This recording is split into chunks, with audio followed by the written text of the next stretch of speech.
narito muli ako para i-share sa inyo, bahagi sa inyo.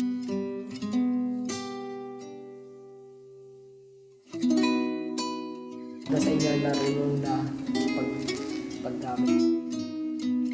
Kung para sa iba na gusto na matuto.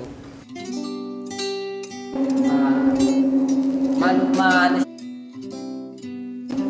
ibahan.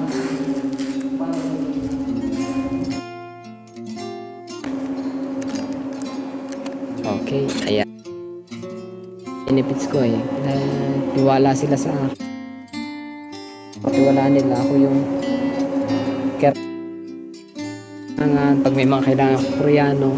So ako kung may problema, sabihin nila sa akin. Then yes, may camera sa likod, may stereo. Ito yung forklift. Ito yung aircon. Ganon. Then ito yung wiper o yung light. Ito, ito paano ba ito nag-move?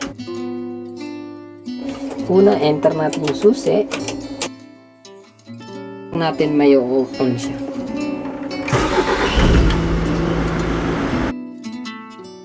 Ito ay new silinyador, brake and brake. Wala gas, brake lang, forward, backward, ganun lang kasimple yan. So handbrake para hindi tumakbo, then up yung taas na ganun, yung gusto mong pumunta blade yan. Then ito na right, yung buka, yung kaya up yung forklift. And kung gusto, then hindi siya tatakbo kung hindi may kakambyo. Yung konti, di kaya alalay ka sa brake. Then pag binak, then forward. Kung mapapansin mo kasi sa harap, tabigin yung example, mag-sample tayo. Gusto mo tabigin yung siyempre tatabigin mo. So paggagalawin mo lang yung isang left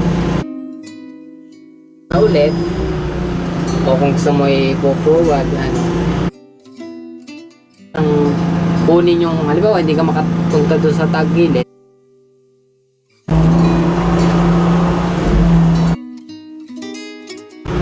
So, pag nandun na, tatama mo lang siya. So, at hindi naman natin kailangan kunin yan. I-handbrake mo, wala kong sa gitna. So, napakasimpleng gamitin ng forklift. So, hindi niya kaya. So, ang ginagamit ko itong malaki, heavy duty. Hindi siya yung pwede mo siyang hindi katulad niya malaki kasi malaki siya. Automatic din yan, nandito rin yung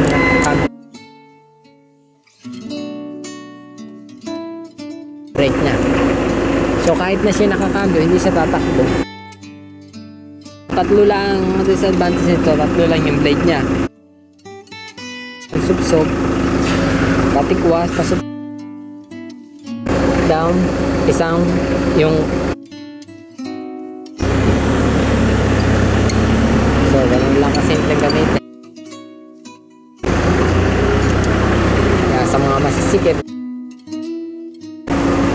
ganito lang kasimpleng gamitin. Handle, ganun lang kasimple.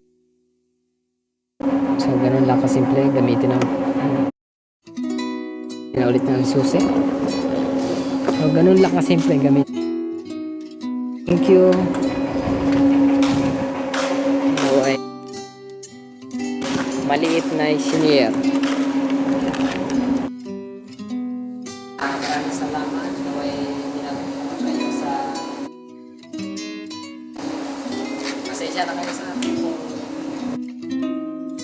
kung kahit na yung ibang yung kasama ko yung nagtutulog.